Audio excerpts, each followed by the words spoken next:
Part of being a dog owner is knowing what to do in any situation. This includes accidents or unforeseen illnesses.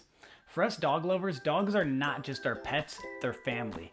And we want to be able to provide the best care possible for them so they can live a long and happy life. If you're like me, then having pet insurance for your dogs is a must. I personally use and trust Prudent Pet Insurance for all my dogs. As Prudent Pet says, when it comes to your pet's well-being, you shouldn't have to check with your bank account first. With Prudent Pet, you can customize the plan to your pet's need. They are rated #1 pet insurance on Trustpilot.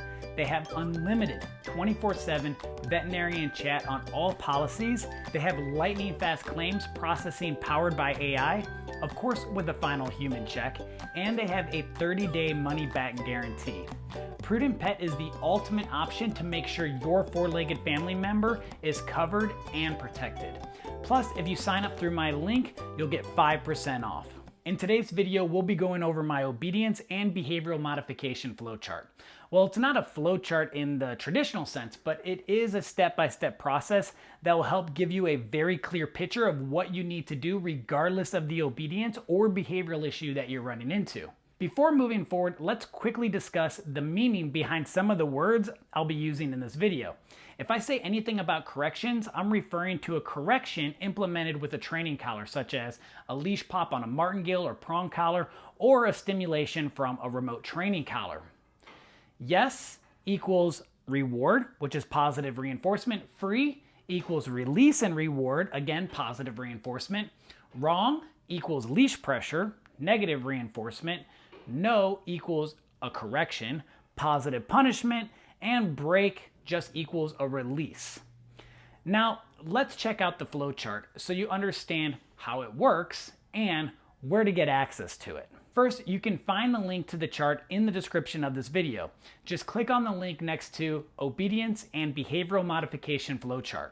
The other option is through my website, nateschoemer.com. On the homepage, you'll see a logo with the words Dog Training in bold with Obedience and Behavioral Modification Training Plan. Click here below it. When you click on that link, it'll take you to the flowchart. Now, if you notice, you'll see questions that are in bold font. These refer to the possible issues that you may be having. You'll also see option 1 and option 2 underlined. Option 1 will be for those of you that prefer not to give your dog any kind of correction. For option 2, we'll be implementing a correction to stop the undesired behavior. When it comes to working with our dogs, we have two main issues to work through: obedience issues and behavioral issues. We'll start with behavioral issues. The first one, is your dog practicing a dangerous or destructive behavior? If yes, then we have two options. Option 1, prevent the dog from practicing the behavior, meaning you have to either put up some sort of boundary or barrier, or you have to stop the dog every time they do the behavior until they eventually stop trying. For example, if your dog chews on furniture, you either have to stop the dog every time they chew on the furniture, or you can prevent the dog from even getting to the furniture. In addition, you could use something like Dog's Bitter Apple No Chew Spray, but I prefer to go with option 2, which is you can use a correction immediately to stop dangerous or destructive behaviors. For example, if your dog digs, then you can correct that behavior out of your dog's repertoire, but you have to be sure to correct your dog when they are digging, not hours after the hole has already been dug. Next is the behavior based on fear. If yes, then you'll want to implement counter conditioning and desensitization. Click on that blue link to learn how. Is the behavior based on aggression? Aggression is a very complicated issue, so I made a video dedicated to that subject. Just click on the video link to see that episode. Is it a behavior you just don't want the dog to perform, such as jumping up on furniture or going into an unauthorized room, such as a baby's room or an office? If yes, then have you already trained your dog and conditioned them to the continuation and terminal marker? If not, watch the two videos below and teach your dog the markers. And don't just skip to the last step. If you want to be successful with your dog, then it's essential to make sure that you do the required training for each step of the training process. Here's an analogy to put it into perspective. If you stepped on glass and cut your foot open, you wouldn't just put a Band-Aid on it and call it a day. No, you would remove the glass, clean and stitch the wound, and then you would put on the bandage. It's the same when we're working with our dogs. We have to be sure to complete each step before moving on to the next one. Now, if your dog is already conditioned to the markers, or after you've taught your dog the markers, then we can move on to the next step. Does the dog know and understand how to follow a lure? If yes, move on to the next question. If no, then watch the 3 videos below and teach your dog how to effectively follow a lure. Once that's completed, does your dog know and understand leash pressure? If yes, move on to the next question. If not, then watch these 2 videos and teach your dog leash pressure. Before moving on, you want to make sure that your dog is so conditioned to the leash pressure that your dog will respond before there is any pressure on the leash. This is why I often say that it should be called a leash cue instead. Check out this video I made for a client a few months back to see what I mean. All right, so basically what I was telling you guys about when we were having our session is the telegraphing or letting your dog know what you're about to do. So watch, for example, how I do the come and call using the leash pressure. I start to walk out the leash. See, that cues him to come and follow. Same thing when I start to lift up. You see how he's doing it before? Okay, now he's a little slow on that one, but watch how I walk up the leash. This is letting him know I'm about to do the leash pressure. Just like lifting my foot up is letting him know I'm about to do the leash pressure.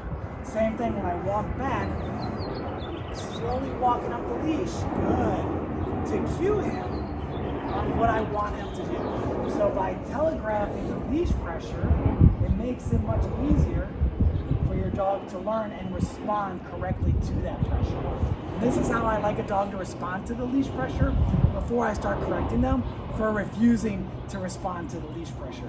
One more time. If it's further down, I'm lifting my leg up. The dog sees that and responds. I start walking up the leash and walking towards the dog to get him to sit, walking back and walking up the leash to come to me. So super simple. Has a dog been taught that the behavior is not okay with leash pressure? If not, then watch the 3 videos below to learn how. If yes, then you can implement either option 1 or 2.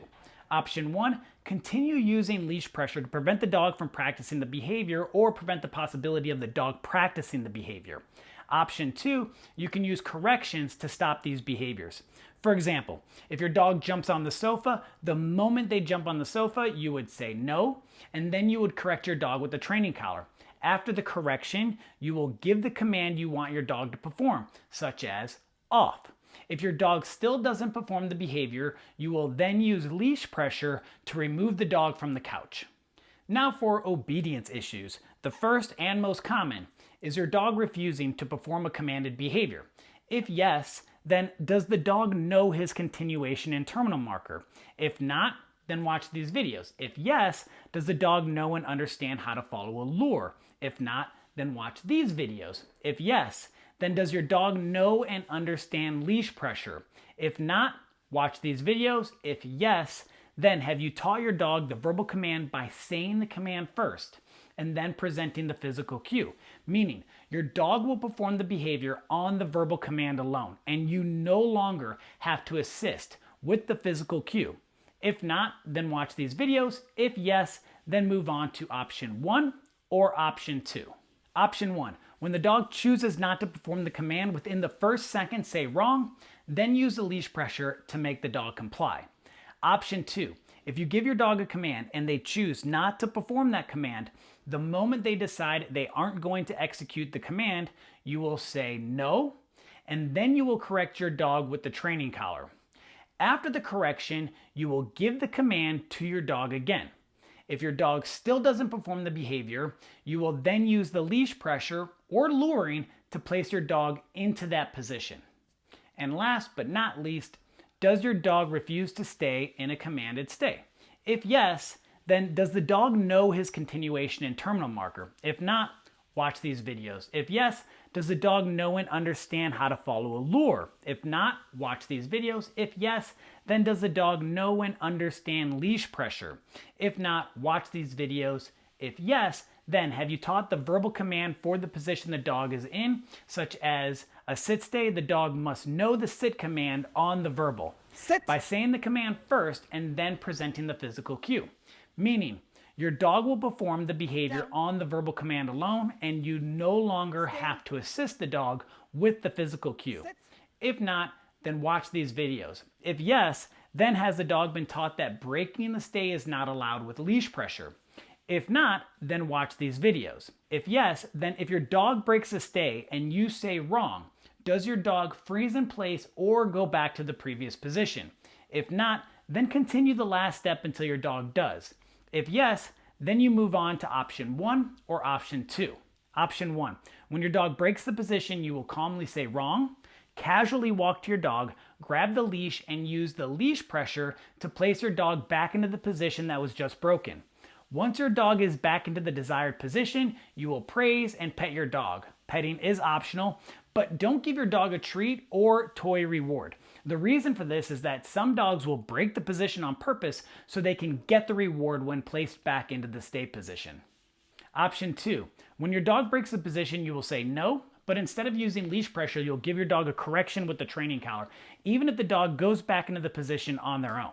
After you give the physical correction, you will then command your dog back into the position that was just broken. If your dog fails to do it on their own after the correction, you will assist them with the leash pressure or luring. You don't want to continue to correct a dog for the same mistake over and over again. Once your dog is back into the desired position, you will praise and pet your dog. Again, petting is optional. But just like last time, don't give your dog a toy or a treat reward. The reason for this is that some dogs will break the position on purpose so they can get the reward when placed back into the stay command. I hope everyone enjoys today's video and it proves to be helpful. Let me know what you think about it in the comments below. If you have any questions, feel free to ask those in the comment section as well. If you want to support the channel, you can by liking, subscribing, becoming a patron, or shopping at my online store. All the links will be in the description of this video. And last but not least, if you need one-on-one help, I do provide Zoom training sessions. You can find the information for that in the description as well. Thanks again, and I will see everyone in next week's video.